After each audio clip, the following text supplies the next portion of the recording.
At the Fang Tower, which is considered the hub of talented magicians, an unprecedented horrific event is taking place. Professor Childman and his exceptional pupil, Azili, secretly conduct an experiment. However, the outcome spirals out of control when a mystical force affects Azili, transforming her body into a bizarre creature.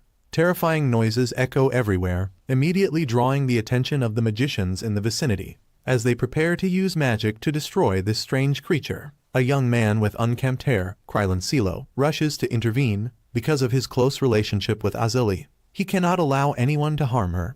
His hesitation and personal feelings lead Krylan to make a grave mistake. The creature takes advantage of the chaos to escape from the tower, disappearing into the night. Over time, 5 years after that painful event, Krylan is no longer a student at Fang Tower. He sheds his old name, calling himself Orphan as a way to bury his past. Now, Orphan wanders everywhere, working as a freelance magician to make ends meet. However, life is not easy for him. Once he lent money to 2 poor children, but despite his efforts to reclaim it, the money remains unreturned. In a small diner located in the outskirts, Orphan is enjoying a simple dinner as usual after a long, exhausting day. While sipping on his drink, a young waiter suddenly speaks up, his eyes sparkling with curiosity. Was he once part of the academy at Fang Tower? This question causes Orphan to pause momentarily, and although he does not wish to admit it, the small badge on his worn coat says it all. In this era, anyone who had graduated from Fang Tower was highly respected, as it was the only place that trained magicians with superior powers. The Academy's badge is a symbol of power that even the most daring individuals would regard with caution. The next day, as Orphan returns to the dilapidated house where he resides, the 2 children who had borrowed money from him suddenly appear. Their excitement is evident on their faces, as if they bring significant news. They excitedly discuss a grand plan full of potential, a scheme that could potentially bring in a vast amount of money. If all goes well, the financial woes plaguing Orphan could be resolved immediately. The promises from the children sound so simple that they are suspicious. Despite his reservations, Orphan decides to try his luck, thinking that things might not be as bad as he fears. However, the harsh reality is nothing like what had been painted for him. The 3 of them quickly fall into a flawed plan, joining a fraudulent multi-level marketing organization to deceive a prestigious noble family in the city. From the very beginning, things are blatantly obvious, as the 2 children endlessly rave about bizarre products, trying to convince customers with flowery but empty words, which could make anyone slightly discerning realize the deception. The noble family, not easily fooled, soon becomes suspicious of the trio's dubious actions. They discreetly report to the security forces, planning to catch the entire group as soon as things go too far. During the tense situation, Cleo, the youngest daughter of the family, accidentally discovers a shocking truth. When her gaze lands on the worn badge that Orphan carries with him, memories from many years ago suddenly flood back. That year, a powerful mage had appeared at their house, leaving behind a cursed sword with a request to keep a secret. Cleo's stories and the scattered details that Orphan observes slowly come together to form a clear picture. He does not need to think long to realize the identity of the person who had entrusted the noble family with the cursed sword. It was none other than Professor Childman, one of the most influential mages in his life. This realization causes Orphan great concern, as it seems everything revolves around the past he wants to bury. As the atmosphere is immersed in tension, suddenly a loud explosion sounds from the neighboring house. The thunderous sound shakes the entire neighborhood, startling everyone present. An instinct arises within Orphan, not bringing danger. He rushes towards the source of the explosion. In Orphan's heart, the urge to protect everyone outweighs the fear of the unknown threat. The large door of the house shattered by the explosion is ajar, revealing a scene that leaves everyone speechless. Amidst the rubble, a gigantic creature appears. With its massive body and tattered wings, it exudes a terrifying pressure. Orphan needs only a brief glance to recognize that it is not an ordinary dragon, but Azili. Orphan stands before the gigantic creature, his eyes filled with determination yet unable to hide his pain. He raises his voice, using the most sincere words to reach the remaining human part inside Azili. However, all efforts prove futile. The monster shows no signs of listening, its cold eyes filled only with madness and a destructive instinct. In a flash, a stream of fire bursts from the monster's mouth, heading straight towards Orphan. He quickly steps back, trying to dodge, but the intense heat and swirling smoke make everything blurry. In that chaotic moment, Azili, in her monstrous form, swiftly lunges forward with a powerful bite. clenching the cursed sword, the item long kept by the noble family, and then flees towards the dense forest. Outside, the elite team of magicians, who had been lying in ambush, are fully prepared to act. They were sent to ensure that the creature could not cause further harm. As the monster steps out of the building, powerful magical attacks are immediately launched. Bright lights from the spells illuminate the night. However, just as the attacks are about to hit their target, Orphan suddenly rushes into the fray, exerting all his strength to neutralize the magic. Everything came to a halt in the astonishment of the witnesses. His daring act not only saved Azili from imminent death, but also paved the way for her to disappear into the shadows, avoiding the encirclement of the mage team. The memory of 5 years ago still persisted in Orphan's mind like a wound that could not heal. Back then, Master Childman led a group of young and promising apprentices. All of them possessed incredibly latent power. Among them, Azili stood out the most, a girl of exceptional talent who was known as the Chaotic Witch due to her extraordinary power. Whenever Azili participated in practice fights with the Master, the echoes from the clashes not only shook the room, but sometimes caused minor tremors throughout the tower. Master Childman's group of apprentices was not only strong in ability, but also had an incredibly close-knit relationship. They were all orphans, but this did not make them feel deprived. On the contrary, the days living together at the Tower of Fang were some of the rare happy times. They regarded each other as family, sharing joys, and always ready to protect each other from any danger. Despite the challenges of life, they relied on each other to overcome all obstacles. However, this brief happiness did not last forever. A terrible event descended, shattering everything they cherished. When Azili turned into a monster and fled from the Tower of Fang, the Academy's council quickly made a calculated decision. To protect their reputation and authority, they declared to the outside world that Azili had died in a laboratory accident. This announcement was not only a lie, but also a complete denial of responsibility for one of their most brilliant students. The Tower of Fang, which had always prided itself on high ideals and integrity, now used a facade of falsehood to cover up a horrifying truth. Orphan, who saw Azili not just as a sister, but also as his most trusted individual, could not accept this deception. He continuously requested the lecturers and high-level mages at the academy to organize a search, hoping to bring Azili back. Despite his sincere pleas, they were all ignored. They found various reasons to justify their indifference, arguing that maintaining the image of the academy was more important than rescuing a student who had lost control. After being repeatedly denied, Orphan felt his loyalty to the Tower of Fang had depleted.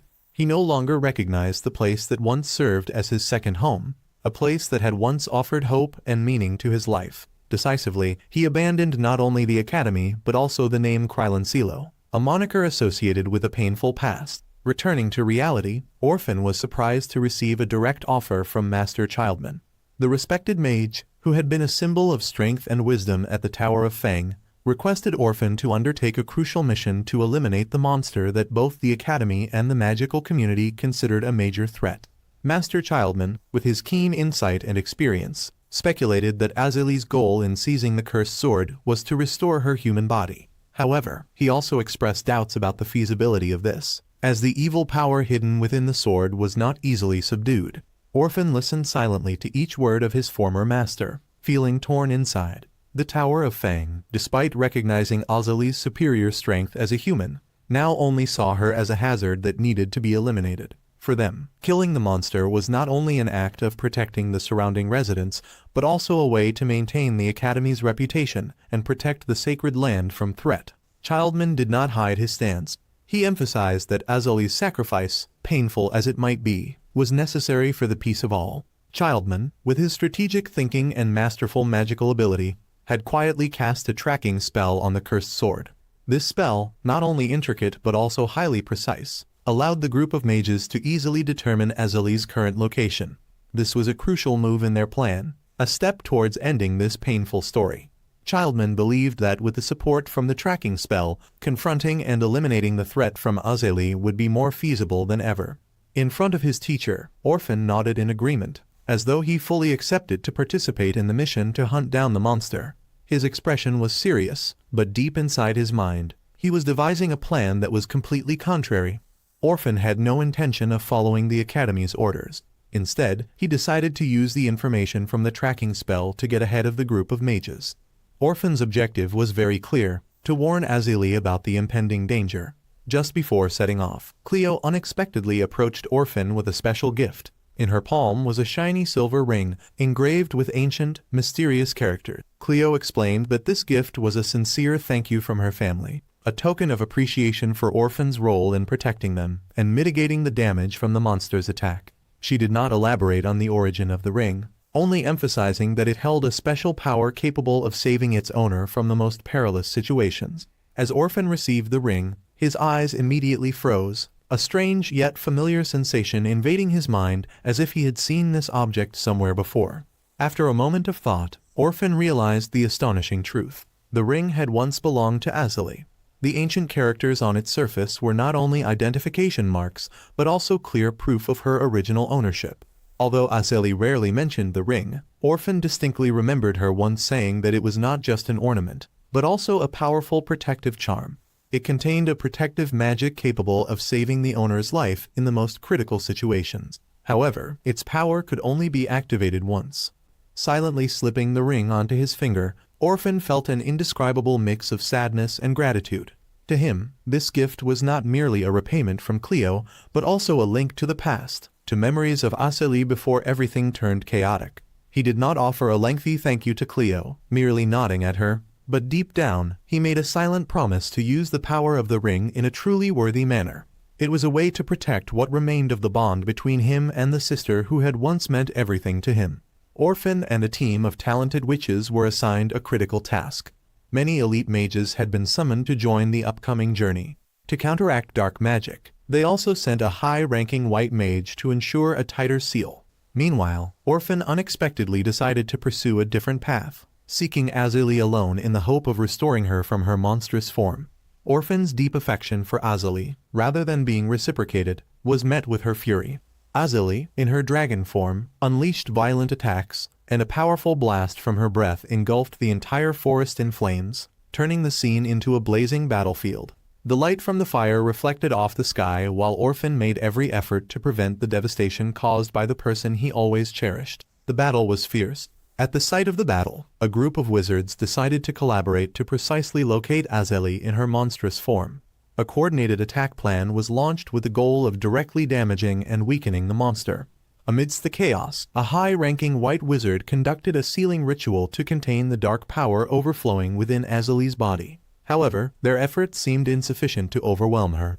The monster's strength exceeded initial expectations. At this moment, facing a dangerous situation, Orphan considered a bold plan. He decided to steal a magical sword, hoping to lure Azali to follow him, pulling her away from the wizards to approach her more safely.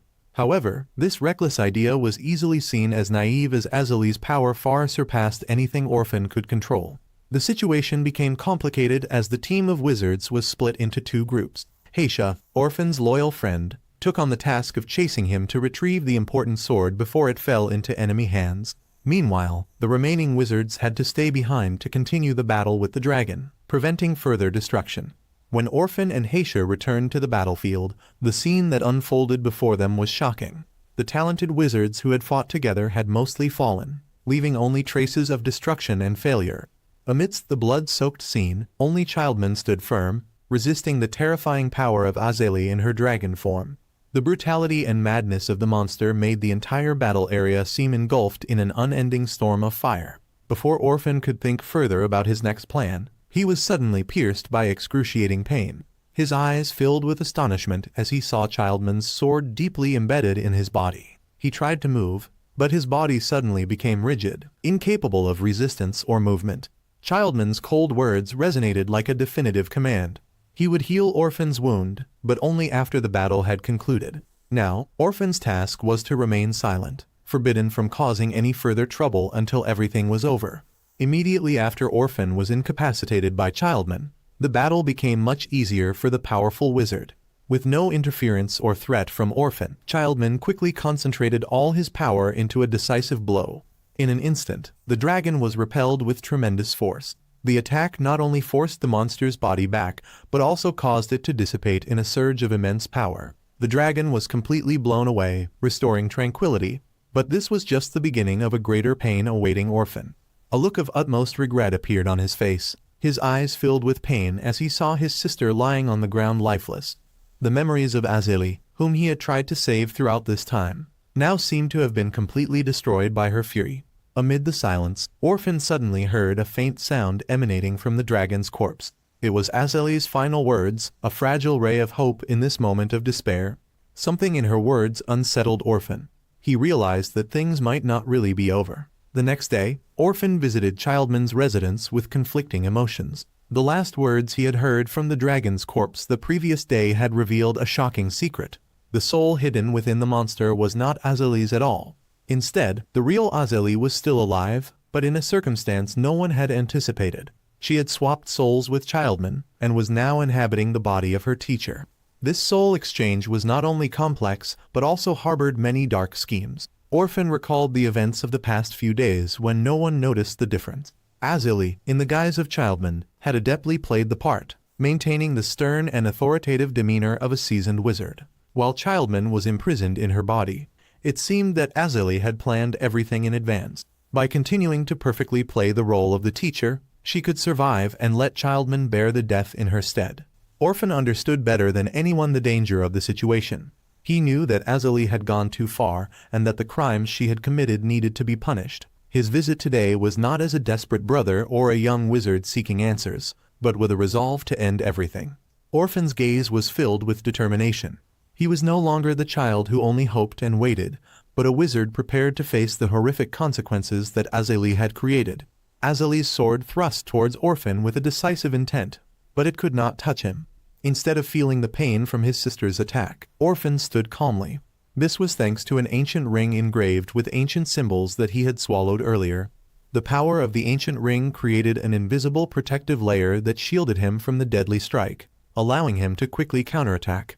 A powerful counterstrike from him surged towards Azali. In that moment, Orphan realized that victory or defeat in this battle did not really matter. His mind was not obsessed with destroying Azali, but with a desire to save her, to help his sister return. Orphan did not want to push Azali into a corner with no escape. His goal was not to kill her but to liberate her, to rescue the sister he once loved from the darkness and madness that had taken over her mind. Orphan paused and looked deeply into Azali's eyes. He spoke in a calm but forceful voice, stating that Childman had never intended to kill the dragon. Their teacher, despite being a powerful and respected wizard, had chosen to step into the battlefield not to destroy, but to find a way to save Azali, to help her become human again. What Childman wanted was to bring about a peaceful ending where no one had to die. But instead of being grateful, Azali chose to repay kindness with vengeance. Not only did she take over the body of their teacher, but she also personally ended his life, affirming the cruel path she had chosen. Orphan suddenly recalled the days gone by when both he and Azali were studying at the Magic Academy. Although Azali was always known as one of the most outstanding wizards, surpassing others in strength and skills, it was Orphan who was chosen to inherit the mantle of Razor, a symbol of supreme power. Razor was not just a symbol, but also carried significant influence in the world of dark wizards, especially in training fangs. The holder of this inheritance would have significant influence and power, leading the next generation of young wizards. This created an invisible gap between the siblings as Azali felt left behind in the race for fame and power. In Orphan's memories, there was a special day when they decided to return to the orphanage where they had grown up together. This orphanage held countless memories from their childhood, a place where their bond was formed, not only because of their closeness but also because they had no one else to rely on. Without parental love, many children in the orphanage had to seek solace in each other. This bond made Orphan and Azali closer than ever. In those moments, they were not just wizards competing for power but siblings. They revisited memories of a peaceful past before being swept into the complex currents of the magical world. Orphan always felt that the memories of the orphanage were indelibly etched in his mind. Those were the rare moments when he and Azali were not weighed down by the pressures of fame and responsibility. There, only simple and pure moments remained where they could be themselves without being bound by anyone's expectations. Orphan knew that these memories retained a part of his affection for Azali. Despite all the crimes she had committed later, he could not forget them. On their way back to the Magic Academy after visiting the orphanage, Orphan noticed something unusual when Azali suddenly disappeared without a trace.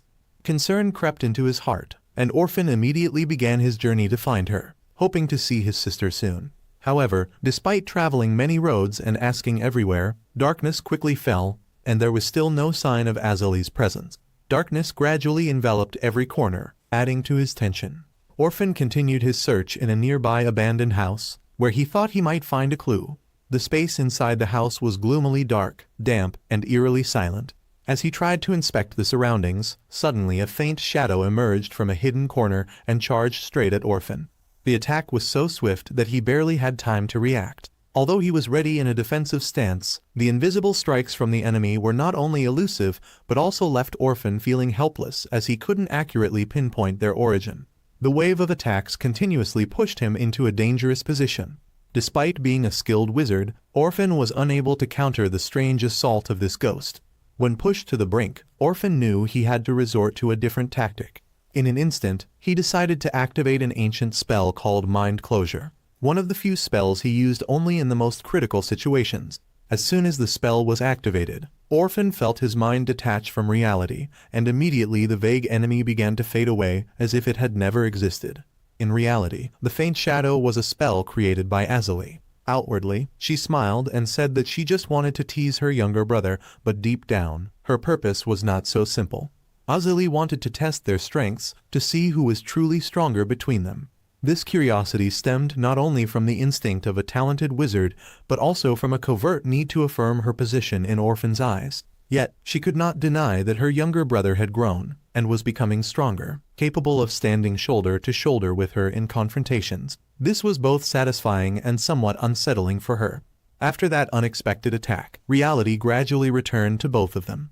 Orphan, realizing that Azali had no real intention of harming him, felt perplexed. Meanwhile, Azali seemed to have realized something deeper. Orphan's words about their teacher, Childman, had awakened her from the delirium of power and hatred. She suddenly realized that all her actions had been contrary to her teacher's wishes. Childman had never intended to kill her, never saw her as an enemy. On the contrary, he was ready to sacrifice not only to save her, but also to bring her back to the right path. This truth struck Azali's soul forcefully, causing her to feel remorse and regret. The sins that Azali had committed were irrevocable. Even if she paid with her life, she could not change the painful events that had occurred. The only thing she could do now was to live up to everything that Teacher Childman had hoped for. No longer obsessed by hatred or the desire for power, Azali was determined to become the person her teacher had always hoped she would be. Azali looked at Orphan one last time, her determination clear in her eyes. From now on, she would live as her teacher wished, and that was the only way to atone for all her mistakes. On their adventure journey, there were not only challenges and dangers, but also two quite unique companions, Magic and Cleo. Magic, a young and enthusiastic teenager with a dream of becoming a skilled wizard, had decided to follow to learn and hone his magical skills. However, his enthusiasm sometimes caused quite a bit of trouble for Orphan, as Magic was still inexperienced in controlling his power. Cleo, on the other hand, a young girl, had a completely different reason for following Orphan. Not because of a desire to learn magic or seek knowledge, but simply because the boredom of everyday life had driven her to seek out thrilling adventures. Cleo's mischievous and lively nature often led to many comical situations. Orphan knew well that even if he tried to send them away, both would not easily give up. Therefore, instead of continuing to argue, he reluctantly agreed to let them accompany him. At least for the next few days, although slightly annoyed, Orphan understood that they had become an indispensable part of his journey. The next destination for the group was the land of Tarframe, a place of mystery and antiquity. Not only famous for its pristine beauty, Tarframe was also the location of the Fang Academy, which had trained many of the most powerful wizards, including Orphan and Azali. Tarframe not only evoked memories of the past, but also opened up many new mysteries and challenges waiting ahead. The group of three walked down the path leading to the Tarframe, each carrying a different mood. Magic was eager, looking forward to the new knowledge he could gain. Cleo happily enjoyed his journey of freedom. Orphan, with a distant look in his eyes, knew that the upcoming journey would be more than just a trip through a new land. It might well be a confrontation with many dark secrets of the past and inevitable truths. To avoid attracting attention, Orphan decided to take a detour, staying away from the watch stations scattered throughout the area. He understood that these guard stations could report the presence of a mage in the forest to the church, an organization that held deep animosity towards mages. The church, with its power and influence, always considered magic a threat to their faith. Therefore, Orphan carefully avoided any unnecessary confrontations since conflicts with the church would bring nothing but troublesome complications. As night fell, Orphan's group faced a new problem. Their food supply was dwindling. The stored food was not enough to sustain 3 people. While Orphan and Cleo sat by the slowly dying fire, Magic, as the apprentice, was tasked with finding food. He had to walk into the dark forest to hunt for something edible for the group. Despite being a mage's apprentice, Magic couldn't help feeling like a freeloader, having to work to serve his master and Cleo. While wandering through the dense forest in search of food, Magic unexpectedly encountered a strange girl named Fienna. She appeared suddenly and seemed very anxious, warning Magic that he should leave the area immediately to avoid danger. Although the event happened so quickly and Magic had not yet had a chance to ask Fienna who she was and why she had issued such an urgent warning, the situation became even more complicated. Just as Magic was still puzzled, a large group of villagers suddenly appeared and quickly surrounded them both. The crowd, armed with rudimentary weapons and eyes full of hatred, approached. Magic tried to use the basic spells he had recently learned, but against the large number of enemies, those simple techniques were ineffective. In the panic, he was shot in the shoulder by an arrow fired by the village leader, a tall, imposing man. The wound was painful and prevented him from continuing to defend himself. Left with no other option, Magic was bound and dragged away like a prisoner. He was taken to the village where he was held captive. Meanwhile, in another part of the forest, Orphan and Cleo realized that Magic had been missing for too long. Following his tracks, they discovered that the situation was dire. With his usual decisiveness, Orphan immediately planned a rescue for his apprentice. Cleo, ever combative, eagerly participated. It didn't take long for the two to locate the village where Magic was being held. The tense rescue operation began as Orphan and Cleo secretly entered the village. Upon entering, Orphan was immediately drawn to a flag fluttering atop a wooden pole. The image of an ancient, majestic creature was clearly visible on the worn fabric. Orphan felt a surge of astonishment as he recognized it as the emblem of ancient beings, the eternal enemies of mages. It was no wonder the villagers acted this way. It turns out they were dragon cultists, a faith deeply embedded in the culture here for centuries. Orphan recalled what he had learned. The continent was originally divided into 2 opposing forces. On one side was the Kimlach Church, representing many who worshipped the goddess and saw magic as a threat to be eliminated. On the other side were the dragon cultists, who revered the power of mythical creatures. Perhaps this village belonged to the latter, a community living under the protective shadow of dragons, creatures once dominant and revered as divine. The more Orphan thought, the clearer he understood the deep-rooted reason for the villagers' attack on Magic. It was not merely because of his or Cleo's presence, but because their very nature as mages posed a threat to those who believed in dragons. To protect their beliefs and safety, the villagers had acted preemptively, leaving no chance for outsiders like Orphan or Magic. Orphan's thoughts traced back to a distant history when the continent was once home to 6 ancient, highly intelligent species endowed with magical powers by the gods. These creatures, though outwardly resembling animals such as wolves, bears, and equines, possessed formidable powers and were considered embodiments of dragons. Each species carried a distinct divine strength within them. And despite centuries passing, reverence for these mythical creatures still persisted in many places. Among the 6 ancient species, there was one particularly known for its extraordinary intelligence, referred to as the angels. Unlike other species, their only weakness was their inability to reproduce on their own. This compelled them to integrate into human society, becoming part of humanity long ago. This integration led to the creation of a new breed, a mix of angel and human bloodlines, human mages with magical powers inherited from the angels. Initially, coexistence with humans did not lead to any significant conflicts. However, over time, a shift in mindset occurred. The angels, proud of their strength and intellect, began to believe that humans had stolen their magic. This suspicion gradually evolved into a deep-seated belief that human magic was the result of betrayal. Consequently, the angels lost trust in humans, whom they once considered allies. This rift quickly spread within the dragon-worshipping community. The followers of the dragons, who revered the ancient power of the angels, viewed the acquisition of magic by humans as an affront to the sacred creatures. Since then, human mages have always lived under the threat of being hunted by the dragon worshipper. The story escalated as the rescue team's conversation was abruptly interrupted by a loud noise. The villagers, having discovered them, quickly surrounded them with weapons in hand, leaving no way to escape without encountering trouble. This time, the numerous guns held by the villagers did not allow Orphan the time to prepare spells for a counterattack. He was forced to use all his strength to escape the encirclement, seeking a place to hide before considering the next steps. However, even escaping was not easy. The opponents tightened their encirclement, forcing Orphan and his companions into a tight corner. Not stopping there, a gigantic creature known as the Deep Dragon suddenly appeared next to Orphan. The massive dragon did not use physical violence, but instead attacked his mind. Chaotic images and intense pain flooded in like a storm. The overwhelming sense of loss of control spread throughout his body, making it impossible to perform any magic effectively. All the villagers were devout followers of the Deep Dragon, adhering to numerous strict instructions from this ancient creature.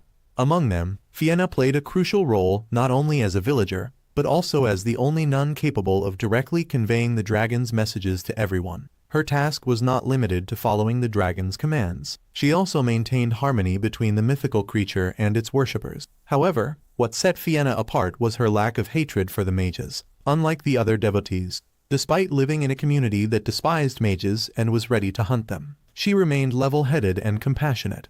The clearest proof of this was when she had warned Magic about an impending danger. Throughout the time Magic was captured and detained in the village, Fienna showed no cruelty or hatred towards him. Instead, she treated Magic with great kindness, no different from a friend. She not only provided him with food and temporary shelter, but also shared her perspectives on the mission she was undertaking. However, Magic could not help but worry about Fienna. He feared that the honest and kind nun might be exploited by the old village chief, a man of great influence and scheming nature, for dark purposes. Magic attempted to convince Fienna to leave the village with him. He believed that if they both escaped, they would have a chance to evade the plots of those worshipping the Deep Dragon, especially from the hands of the old village chief, who seemed to be controlling everything from the shadows. Magic felt that this girl should not stay in a place where her life could be threatened at any moment. Many people, like the village chief, would not hesitate to sacrifice someone for personal gain. However, contrary to Magic's urgency, Fienna maintained a calm and steadfast demeanor. She smiled sadly, shaking her head in refusal of Magic's advice. Fienna explained that she could not abandon her responsibilities. As a nun, she was entrusted with a noble task by the dragon species, a sacred mission she could not evade. She felt obligated to fulfill the duty that the dragon species had entrusted to her. Magic continued to hold on to the belief that his master Orphan would soon come to rescue him from this difficult situation. He was very confident in his master's abilities, but little did Magic know that at this very moment, Orphan was also imprisoned in the village's dark dungeon. This left Magic completely unaware of how serious the situation was. Meanwhile, feeling fortunate for Fienna's assistance, his mind had not suffered further damage following the attack by the Deep Dragon. She had healed him, helping him regain enough strength to face the upcoming dangers. However, just as the situation seemed to be calming down, Orphan sensed an imminent disturbance. At that moment, Salua, one of the many suspicious figures of the village, appeared. He rushed down to the dungeon with a look as if he was about to investigate something. Realizing he had no other choice, Orphan had to fight fiercely to protect his companions. Not only Magic but also Fienna and many others he vowed to protect. In this tense situation, Salua suddenly drew a glittering glass sword that reflected the light from the torches in the dark dungeon. This was not an ordinary weapon, but a symbol of the Kimlak Church, proving that Salua was not just an ordinary villager. It turned out that Salua was a spy planted by the Kimlak Church in the village to carry out a secret mission to assassinate the village chief, the leader of the dragon-worshipping cult, and one of the powerful figures in the region. The end of the battle unfolded in an unexpected manner. While Salua was preoccupied with dueling Orphan, seizing an unexpected opportunity, Cleo quietly approached from behind. A precise strike with a wooden staff in hand rendered the spy unconscious on the spot, his body collapsing to the ground without a chance to react. This sudden intervention abruptly ended the battle, leaving everyone present in surprise. After the situation stabilized, Fienna began to recount what she knew about the dark history of this village. According to her, a man named McDougal had once come to the village bringing several novel war tools. He persuaded and encouraged the villagers to manufacture more of these weapons for defense against external threats outside the forest. Initially, the villagers complied to protect themselves, but as McDougal gradually gained more power, his ambitions also grew. McDougal did not stop at merely protecting the village from enemies. He also aimed to expand his influence throughout the region and even had intentions of taking over neighboring villages. The power of the guns and the fear he spread helped McDougal gradually become a force that could not be ignored in the area. He was plotting a dangerous plan to seize the sacred power of the sacred forest. According to the information shared by Fienna, McDougal's target is the heart of this sacred land. It is believed to contain a mysterious power protected by dragons and ancient creatures since time immemorial. Driven by greed and a desire for power, McDougal's ambitions extend beyond controlling the village to manipulating forces far beyond human comprehension. Such calculated actions are likely to not only affect the villagers, but also plunge the entire area into disaster. If McDougal manages to reach the heart of the forest, it is certain that Deep Dragon, the sacred dragon deity protecting this land, will unleash its wrath. The consequences would be devastating, as the dragon's rage could destroy everything. The village, without a doubt, would be consumed in the flames of Deep Dragon's fury. None of those who worship would escape this severe punishment. Therefore, Fienna advised Orphan, Magic, and Cleo to quickly leave this dangerous area. She understood that time was running out, and they had to leave before everything collapsed. Deep Dragon would not forgive anyone left behind. Despite this, Fienna had no intention of fleeing. Aware of the imminent danger, she was determined to stay and appease the wrath of Deep Dragon. As the only nun able to communicate with this deity, she believed that she alone could do something to prevent the looming disaster. She took on that responsibility as part of her mission bestowed at birth, and no one could replace her. Without hesitation, Orphan quickly headed towards the room of the village leader, McDougal, determined to find answers for the recent tragic events. The heavy door swung open, revealing a gloomy space where the old village leader sat amid dim light. Orphan's gaze was sharp as he faced the elderly man. Without any greeting, he immediately inquired about the reason behind the leader's attempt to seize the heart of the forest, leading to an unnecessary tragedy. McDougal showed no fear or remorse, even when faced with the consequences of his actions. Instead, he calmly explained that his intention to take power from the forest stemmed from a desire to protect the villagers from the oppression of the Kimlac Church, a notorious power on the continent. However, his explanations did nothing to quell Orphan's anger. For him, sacrificing the lives of innocent people to achieve a goal, no matter how noble in name, is unacceptable. McDougal, despite sensing his impending death, stood firm in his stance. Before taking his last breath, he left an ominous warning that the entire continent would soon be doomed. His words resonated like a curse, making the air in the room unbearably heavy. McDougal had asserted that he had witnessed the destructive power of a secret weapon belonging to the Kimlac Church.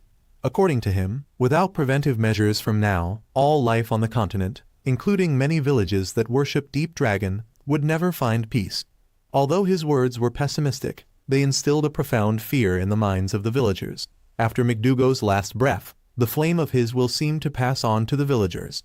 Instead of being disheartened, they became more determined than ever to accomplish the goal he had left behind. The belief that possessing the heart of the forest would help them protect themselves from the threat of the Kimlac Church became their guiding principle. The villagers collectively looked to the nun, whom they believed would lead them to the sacred land of the dragon. The atmosphere in the village became more charged than ever. Discussions were heard everywhere, many eyes filled with hope mixed with tension. Although the nun tried to warn them about the danger of usurping that sacred power, her words were like wind passing through their ears. For them, this was the only remaining path to protect their threatened peaceful lives. Suddenly, a massive beam of light struck down in the center of the village, causing a terrible explosion that swept away everything within a large radius. The already tense atmosphere was now left with ruins and cries of pain. The strange light not only destroyed the material, but seemed to choke the last faint hope of the villager. Everyone was in shock, realizing that the wrath of Deep Dragon had indeed descended because of the many mistakes they had made. From above, the imposing figure of Deep Dragon appeared with unmistakable majesty. Its eyes blazing red, looked straight down. Instead of running away, the remaining villagers knelt on the ground in despair. In their minds, this punishment was inevitable, and any resistance would be futile against the power of the divine creature. Amid the ruins, Orphan appeared, his demeanor steadfast in contrast to the panic of everyone around him. He quickly used magic to attack and prevent Deep Dragon from harming the villagers further. Orphan's sharp eyes glinted with determination as he summoned a smaller yet powerful creature, the offspring of Deep Dragon. Orphan believed that the presence of this creature could be the key to negotiation, or at least to stalling the spreading fury. he held up the young dragon in front of the overwhelming presence of the sky's ruler, as if to convey a message of reconciliation. However, what he received in return was a cold stare. Deep Dragon appeared unshaken and unafraid of Orphan's attempts. For the ancient creature, what was happening was inevitable, a necessary purge to restore order that had been disrupted by humans. The dragon's authoritative voice thundered like thunder in clear skies, making the atmosphere seem to tremble. The words of the ancient creature were filled with disappointment and wrath. It accused the villagers, who had always been protected by the blessings of the forest and the benevolence of the deities, of daring to plot to usurp the heart of this place, an act that was not only treacherous but also ambitious. The divine creature emphasized that this sin was far beyond forgiveness. It asserted that without harsh punishment at this moment, future generations would surely repeat these disastrous mistakes. According to the dragon, the previous forgiveness of the deities had been misconstrued as weakness, leading to increasing greed among humans. The villagers, intending to seize the sacred power, had broken the balance maintained since ancient times. The dragon's gaze, sharp as a blade, swept over each person in the crowd, causing all to bow their heads in fear and shame. No one dared to speak out in defense of their actions, as the accusation was indisputable. The crowd trembled, aware that nothing could persuade the mighty creature to abandon its intent to punish. Unable to stand idly by as innocent people suffered the harsh judgment of this powerful being, Magic, with his quick wits and intelligence, immediately used magic to create a layer of illusory space that enveloped the entire area. From beside Orphan, a gun that had been prepared beforehand was drawn. With a decisive motion, he threw the weapon towards the enormous dragon. At that moment, he uttered a spell, igniting a fierce blaze that enveloped the entire area around the ancient creature. The flames roared to life, their brilliance so intense it seemed as though they could tear apart the gloomy skies. A violent explosion followed immediately, shaking the forest like an earthquake. Deep Dragon's roars of pain and fury echoed before being completely drowned out by the blast and the fierce crackling of fire. The massive form of the ancient creature gradually dissolved into the fiery tempest. Fragments of it were swept away like dust in a storm. The terrifying power that once spread terror across the sacred land was now reduced to ashes and silence. The next day, the group continued their journey, facing new challenges that awaited them. Orphan's greatest concern at this moment was having to account for one more mouth to feed, a task not easily managed given their limited finances. He couldn't stop thinking about how to manage in this situation, especially when Cleo seemed blissfully unaware of the many difficulties ahead. The group's next destination is the Fang Tower, a place filled with many memories and also the source of numerous troubles in Orphan's life. However, before reaching there, they must stop at the city of Tarframe. This is not only a transit point but also where Magic will enroll in school, embarking on a serious academic path to become a true mage. At this time, the situation at the Fang Academy has become more unstable than ever. Recently, there have been successive assassination attempts targeting the elders, creating a tense and suffocating atmosphere. More than 10 high-ranking members of the academy have been mysteriously killed, causing confusion among both mages and the public. Rumors about these incidents are widespread, and most suspect that a clandestine force is plotting to overthrow the academy. According to several investigative reports, the elders at the Fang Academy have discovered a detail that has deepened their suspicions. The appearance of the assassin shares many similarities with Orphan, inadvertently making him a prime target for the mages hunting the perpetrator. The atmosphere becomes increasingly oppressive, and Orphan cannot ignore the malicious rumors that are spreading. On their way to Tarframe, Orphan's group is forced to stop at a small inn in the suburbs. As night falls, an unexpected event occurs. Suddenly, they are attacked by a mysterious figure. The assailant is incredibly agile, leaving no time for reaction. Orphan and Cleo rush to protect Magic, but despite their efforts, the group cannot clearly see the face of their attacker.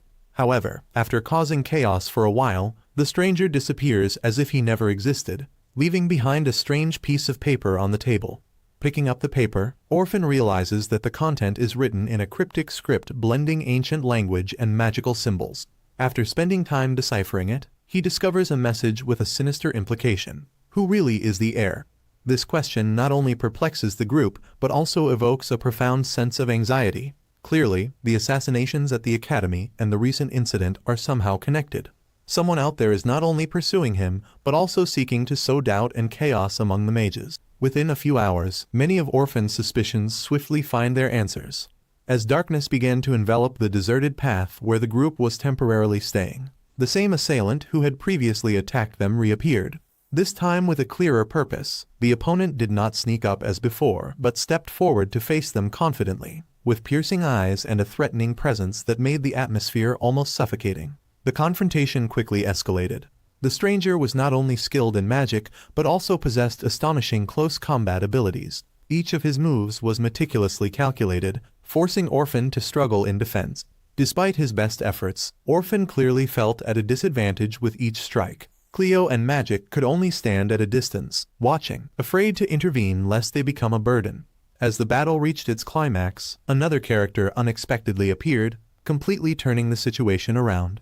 A calm yet powerful voice interrupted the fight. Orphan, although exhausted, could not take his eyes off the person he had just dueled. As the light from a nearby torch illuminated the opponent's face more clearly, Orphan's heart tightened. The person attacking not only possessed superior fighting skills, but also had a face identical to Orphan's from a year ago. This scene left Orphan speechless. Although the unexpected battle ended with the mysterious attacker's withdrawal, the tension still hung heavily over the group. Orphan, still filled with questions about the assassin who bore his likeness, decided to put those queries aside. He turned to Cleo and Magic, noticing the confusion in their eyes. Taking a deep breath, Orphan began to introduce the person who had intervened and help them escape the dangerous situation. Facing the curious eyes of his two companions, Orphan looked towards the woman who had just appeared. She had long black hair with a purple sheen, neatly tied back, but with a few strands falling freely, a sharp face, and eyes full of calm. The outfit she wore, styled after the Fang Academy, exuded the aura of a talented mage. Orphan spoke slowly in a deep voice, introducing her as Tiz, his older sister. She had been one of the outstanding students of the Fang Academy. Tiz had been an important part of the lives of Orphan and Azali. The three had lived together for a long period before a calamity occurred. As the elder sister, Tiz not only took care of her two younger siblings, but also guided and inspired Orphan when he first embarked on his magical journey. However, after achieving many significant accomplishments, she was entrusted with an important position at the Fang Academy. With her current role, Tiz was given a spacious house in the inner city area for convenience in both work and living. Now, amid the chaos enveloping the academy and the dangers lurking, Tiz decided to bring Orphan's group to her home for a place to rest and stabilize their spirits. Her house is located in a quiet area, surrounded by dense ancient trees, providing a sense of security and isolation from the outside world. This would be where the group would stay temporarily, waiting for the latest information about the assassin causing turmoil. Cleo appeared delighted as she stepped into Tiz's living space. The interior of the house was elegantly decorated, combining the classical style of the Fang Academy with a warm ambience. On the walls hung ancient magical paintings. Tiz's desk was piled with thick books on various arcane subjects. Meanwhile, Magic could not hide his admiration for the extensive book collection. He was immediately drawn to a book on classical magical tactics on the shelf. Orphan, in contrast to his two companions, showed no surprise. For him, this was not the first time he had been here. However, his eyes briefly reflected a thoughtful expression as he looked at the familiar decorative items, reminding him of the happy times when the three siblings lived together. As usual, Tiz maintained her calm demeanor, preparing a simple meal and then sitting down at the table with everyone, beginning to share what she knew about the current situation. According to her, the murderer was targeting not only the elders but also intended to sow chaos and undermine the students' faith in the academy. The most worrying aspect was that Orphan's face was being used to mislead people, making him a potential suspect. In the silence that followed, everyone felt the gravity of the situation. Cleo broke the heavy atmosphere, asking about the next plan. Tiz advised that for now, they needed to be cautious and wait for more information from various investigators within the academy. Tiz quickly returned to the academy, bringing back important news. Over the past few days, the series of murders of the elders at the academy had led many to suspect Orphan was the perpetrator. However, after thorough investigation, Tiz had obtained evidence that exonerated him. According to her, the person truly behind these incidents bore a striking resemblance to Orphan when he was younger, a detail that was shocking and caused widespread confusion. Tiz's report made the academy's members reconsider what had happened. There was definitely someone scheming in secret, deliberately creating misunderstandings to frame Orphan. This impersonator was not only responsible for the murders, but also complicated the situation, leading many to distrust the young mage. The mysterious deaths seriously undermined Orphan's credibility, and it was clear this was not coincidental. The case became more complex than ever as no one could identify the true identity of the person behind the fake Orphan mask.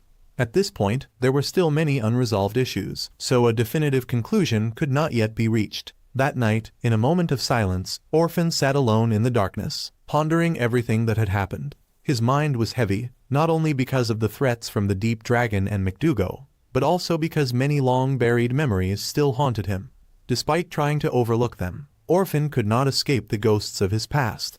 It was at this moment that a mysterious figure suddenly appeared, breaking the silence. Standing before him was someone with an appearance and face identical to his own, yet with a completely different demeanor.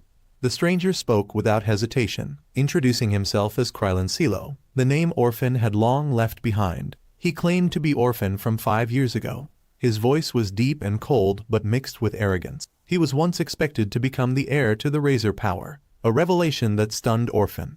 The person standing before him proclaimed himself to be Krylon Silo, his own past self. The name he had abandoned when he decided to step away from the path the Academy had set for him. When reminded of becoming the inheritor of the Razor power, Orphan recalls the great expectations placed on him when he was a promising young wizard. The Razor power symbolizes the pinnacle of strength in the wizarding world, and the chosen successor would become a force capable of changing the world.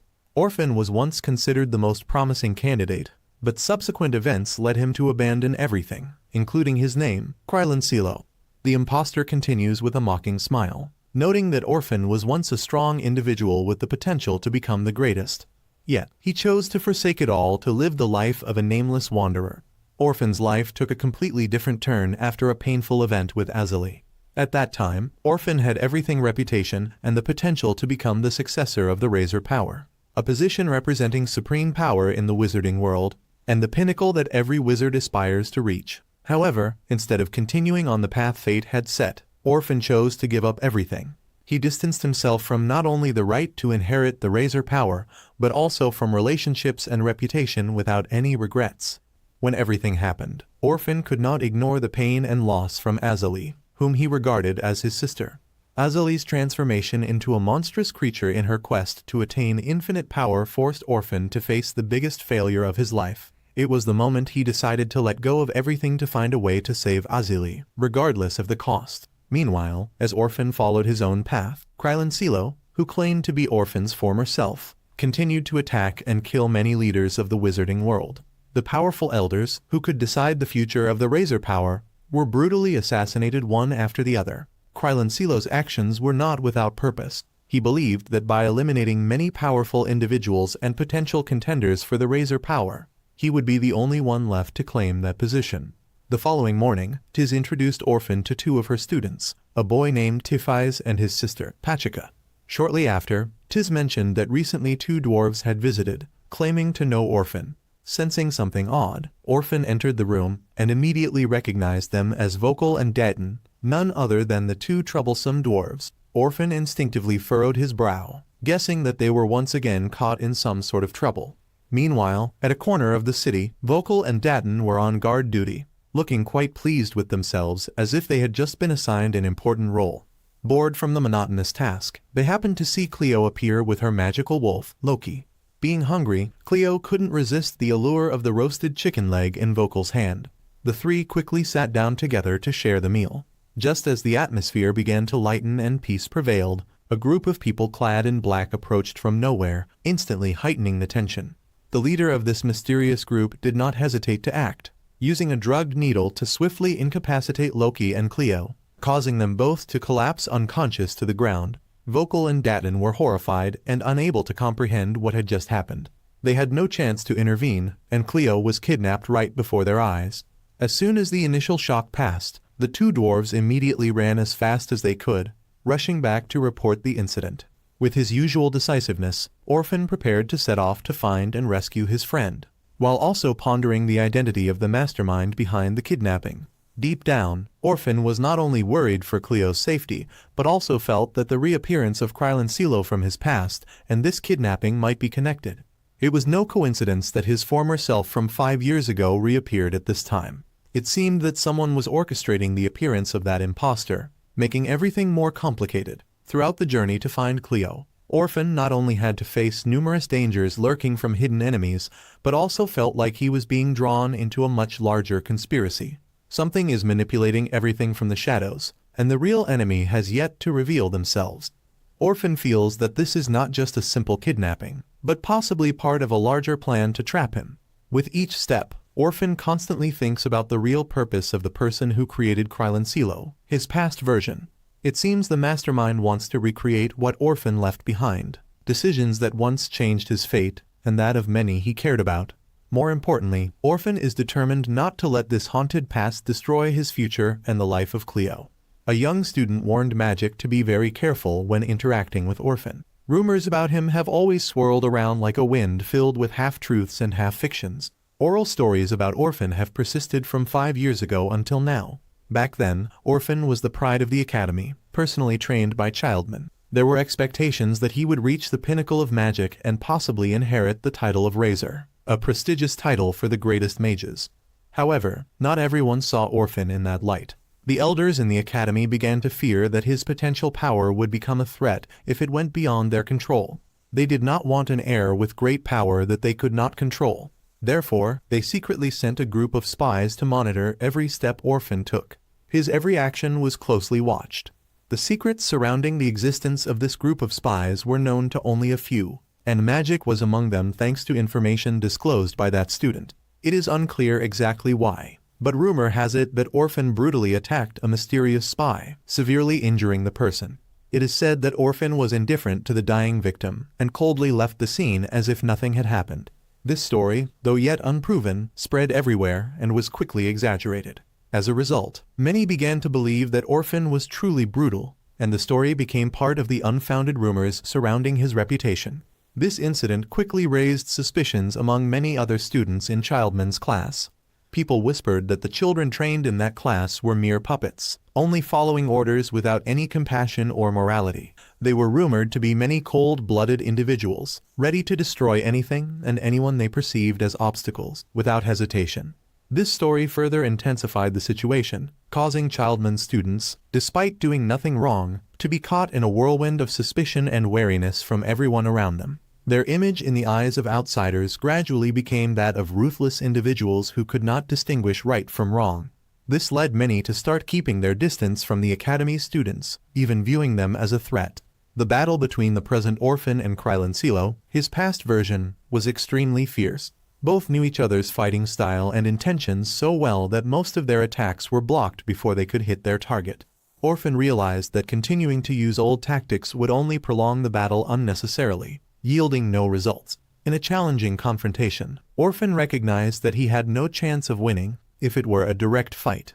With quick thinking, he immediately collapsed the floor. Creating a sudden advantage and utilizing the chaos, he summoned the Sword of Light, a move so powerful that it took his mysterious opponent by surprise. The opponent, with a cold gaze, revealed that the purpose of this battle was not only to defeat Orphan, but also involved Azali. That woman needed Orphan for a grand plan, and for that reason, he became a target to be eliminated. Both sides engaged in a fierce battle. In a moment of danger, the opponent's sharp sword pierced Orphan's arm, causing blood to flow incessantly. Despite the pain, Orphan was unflinching. With unwavering determination, he counterattacked with a critical blow, severing the arm of his opponent, causing blood to gush out, signaling a wound that could not be easily healed even with magic. Not wasting any time, Orphan used a spell and targeted the enemy's weakness. He then charged forward with a decisive and powerful move. However, what Orphan did not anticipate was that his opponent was only pretending to be weakened. In the darkness, the foe secretly utilized a hidden power, creating a massive explosion that plunged the area into blinding light and intense pressure. The shock from the explosion disoriented Orphan, while Krylan stood at a distance with a smug smile. The figure before him began to reveal a horrifying truth. The opponent Orphan thought was a copy of himself was actually a dummy, a cursed creation. The Krylan facing him was not a complete entity, but a dummy crafted through the ancient magic of killing Lloyd. Azali had inscribed a dark mark on the body of this dummy and used a cursed sword to strike it.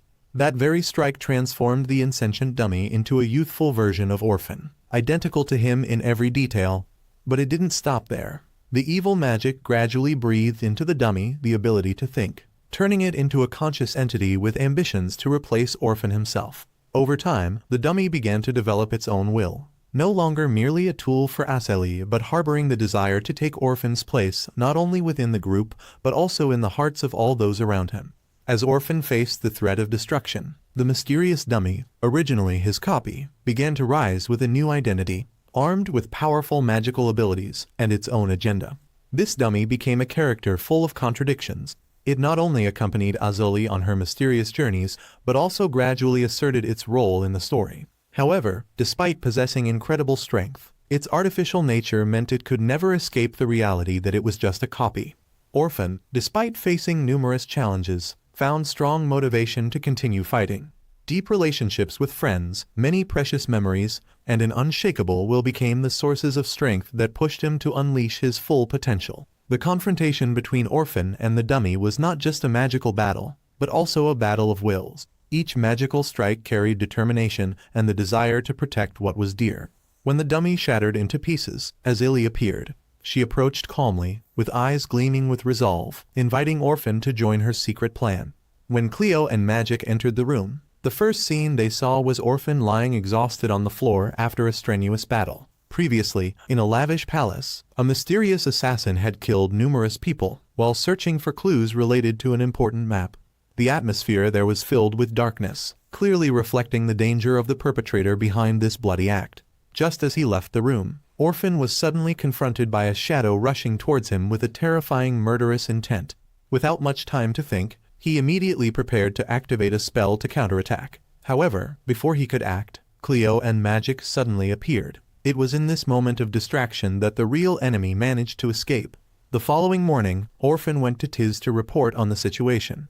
During their tense conversation, Orphan mentioned that he had eliminated a dangerous entity that he described as a mage-destroying machine. However, when Tiz asked about who was behind controlling that entity, Orphan remained silent, his eyes revealing a deep solemnity. He did not want to reveal the whole truth, partly because he did not want to draw her into danger, and partly because he himself had many things to clarify.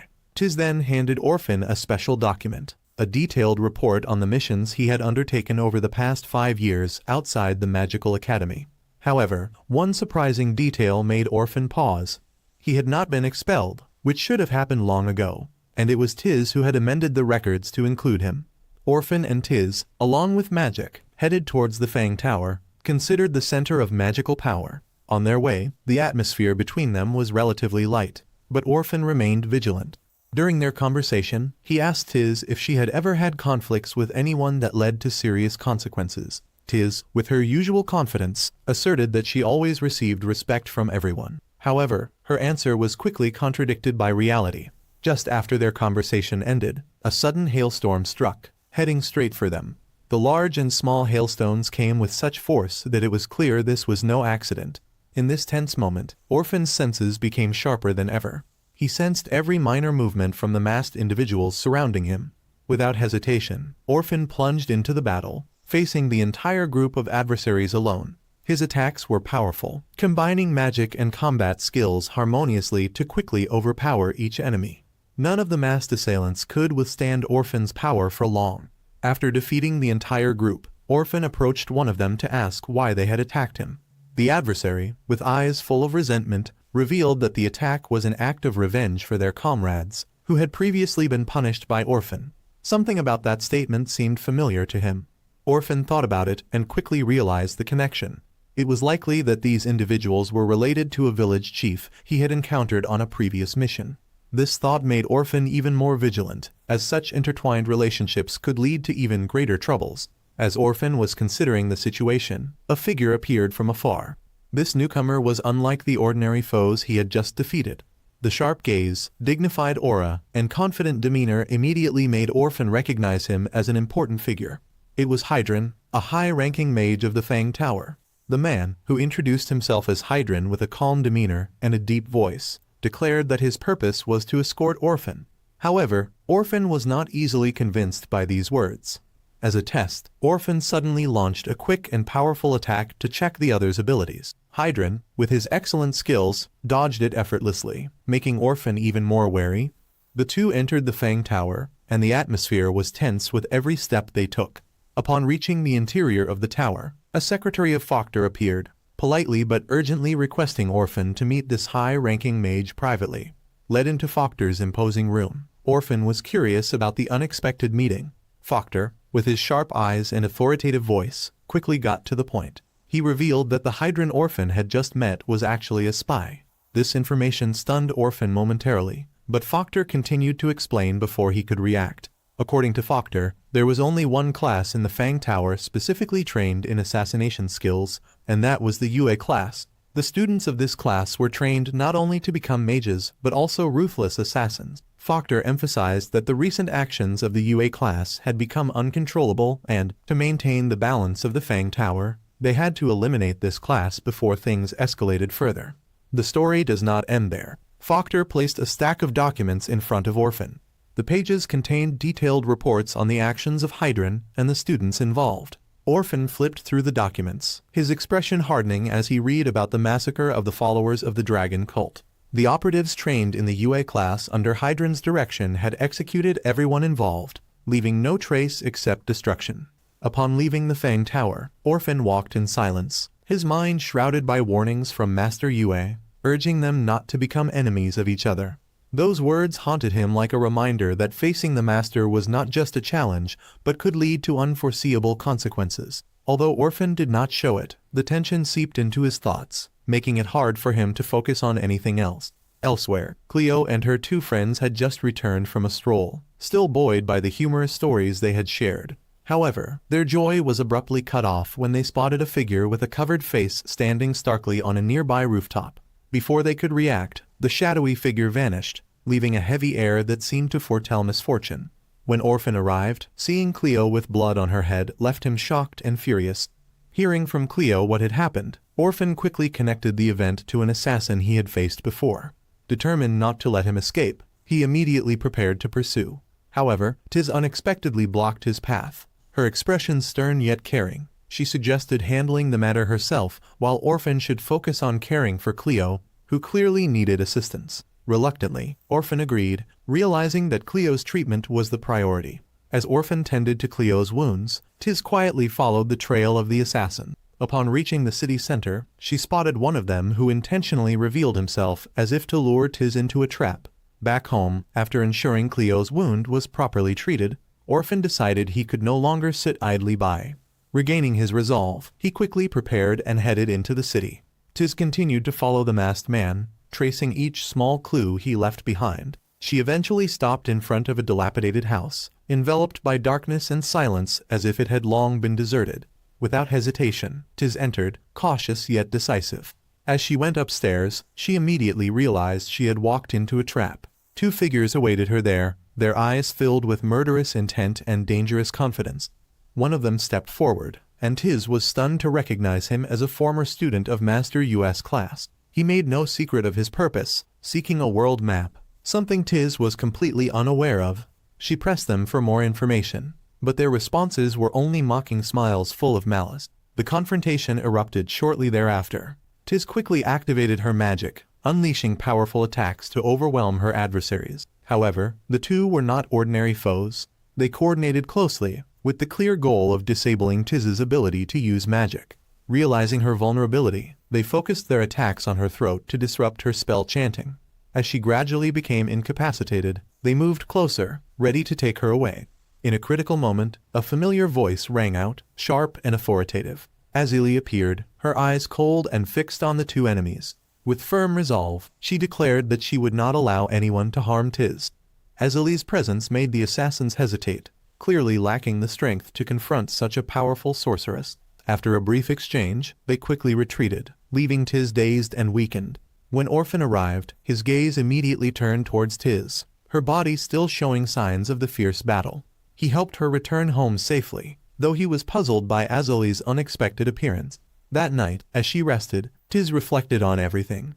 In her dazed state earlier, she vaguely remembered seeing Orphan and mistakenly thought he had been the one to save her. Orphan, with a pensive face yet unable to hide his determination, carefully used his healing abilities to treat Tiz's injured fingers. Although the recovery process went smoothly, the results were not as expected. The fingers were reattached, but they seemed to have lost their original flexibility. Orphan sighed, weighed down by a sense of helplessness. Nonetheless, he did not express this outwardly, merely encouraging Tiz that everything was not yet over and there would be ways to remedy the situation. As night fell, Orphan left the house, his steps leading him to a quiet corner. He sat there, pondering the complex series of events that had entwined him in a vortex of secrets and plots. The area was silent, with only the sound of the wind blowing softly. Suddenly, a familiar voice shattered the tranquility. Azili appeared, as regal and formidable as ever. She approached, her sharp eyes betraying a sense of urgency. Azili was direct, immediately sharing crucial information. She revealed that after a series of obscure actions, Master U.S. Class had entered the final phase of their plan. Their objective is to completely eliminate those who oppose them while seizing something of immense importance, the world map owned by the Browning family. For Azili, this map is not just an artifact. It embodies the power to change the world's order. As Orphan listened, Azili's voice deepened, as if she was recounting a tale from ancient times. She explained that the story of the map is intertwined with the history of the gods. Over 1,000 years ago, in an era of chaos, one of the supreme gods, Pak, plotted to overthrow and annihilate the other gods to seize absolute power. Azili continued, her eyes reflecting deep contemplation as if memories from a millennium ago were vividly resurfacing. She explained that before disappearing from the world, Pak left behind a treasure known as the National Strategy, also known as the World Map. This was not just any map, but one containing powers and knowledge capable of controlling the currents of fate. However, after centuries of being lost, traces of it had become increasingly obscure. According to recent information that Azili had, the map had once fallen into the hands of Childman, a once esteemed sorcerer with deep connections to Orphan. Azili solemnly warned that tonight, Master U.S. Class would certainly not miss the opportunity to strike. These individuals were ready to act to seize the map, and their aims were not limited to defeating Orphan or Azili. While aware that she and Orphan could defend themselves, Tiz was a clear vulnerability. Given her current condition, it was inevitable that Tiz would become a target. Many enemies would not hesitate to use any means to achieve their goals, and Azili feared this would put everyone in danger. Before departing, Azili looked deeply into Orphan's eyes, as if to convey an important message. She slowly drew an ancient artifact from her cloak, a legacy from the time of Pak, a mysterious item that Azili called the interdimensional keystone. Azili explained that this item would allow Orphan to move between different dimensions, a rare ability that could help him evade or even unexpectedly strike at the enemy. Orphan, after careful discussion with his two companions, led them to the base of the class. This was a secret area deep in the forest, surrounded by dense rows of trees and nearly impregnable magical barriers. Before entering, he drew a magic circle, activating it to create a protective shield around the group. Guided by the light emanating from the circle, the three of them slowly floated through the barrier, entering without attracting any attention.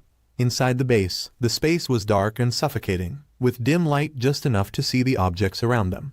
Orphan led the way, his eyes continuously scanning every nook and cranny, alert for any lurking dangers. While examining the area, an unfamiliar figure suddenly appeared.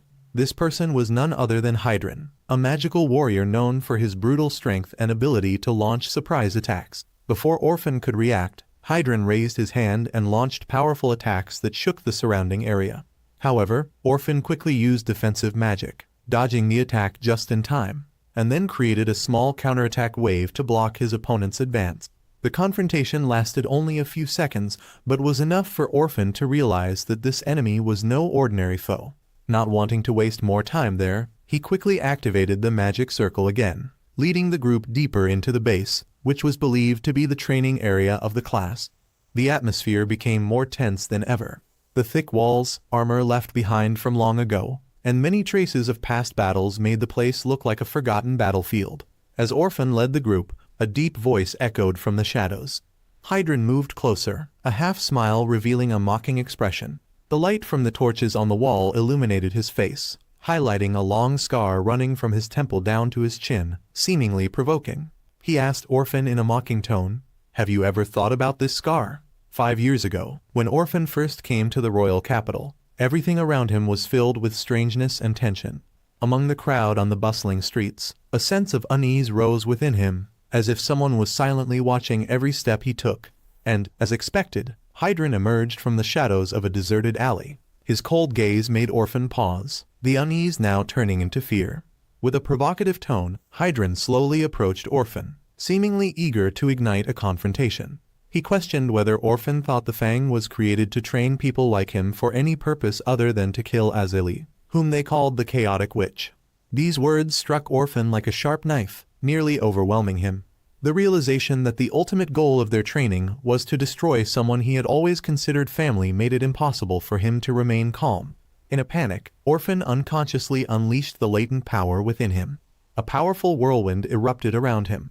The light from it swept across Hydron's face, leaving a large scar from his forehead to his chin, a permanent mark from this fateful encounter.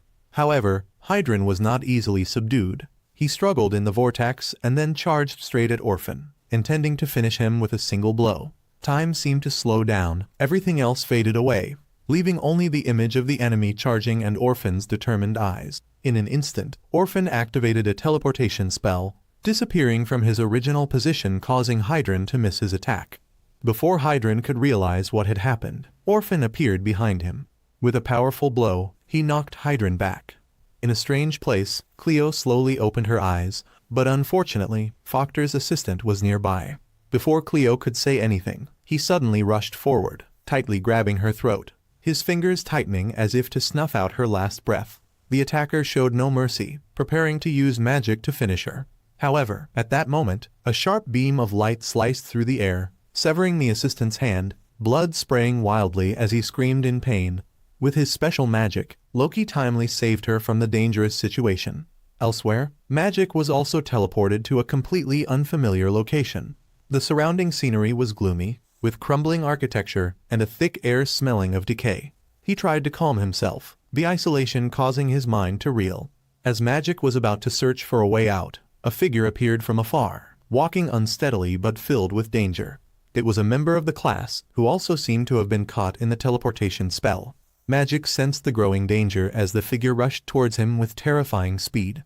Left with no other option, Magic quickly summoned a magical shield. The transparent protective layer emitted a faint light, just in time to block a direct attack.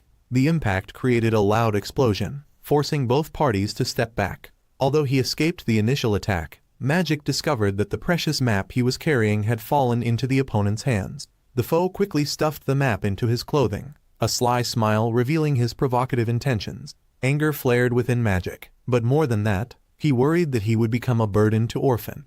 No longer hesitant, he took the initiative to attack. Magic focused his energy and fired a powerful beam of light straight at his opponent. However, the attack did not injure him at all. In a moment of vulnerability, the enemy counterattacked, causing Magic to slip and fall, seemingly completely defeated. The opponent could not suppress a victorious smile, but as the magical light from his strike dissipated, Magic's figure also vanished. In reality, he had used a spatial displacement spell to dodge the critical strike. The tense confrontation continued, and this time the attacker prepared to deliver a deadly blow. Before he could carry out his intention, a loud bang echoed, and a magical bullet struck the attacker, knocking him down on the spot. From a distance, Fokter stepped forward with a calm demeanor. Orphan cornered Hydron against a wall with a powerful kick that made the opponent collapse, unable to resist. His eyes cold with a hint of mockery, Orphan's words carried a challenge. "If the scar on the right isn't enough, I'll balance your face out." These words caused Hydron to clench his fists, but all efforts to resist were futile as Orphan continued to overpower him. Just as the tension reached its peak, Cleo appeared, having been teleported by Loki. Her face was dotted with sweat but still showed determination.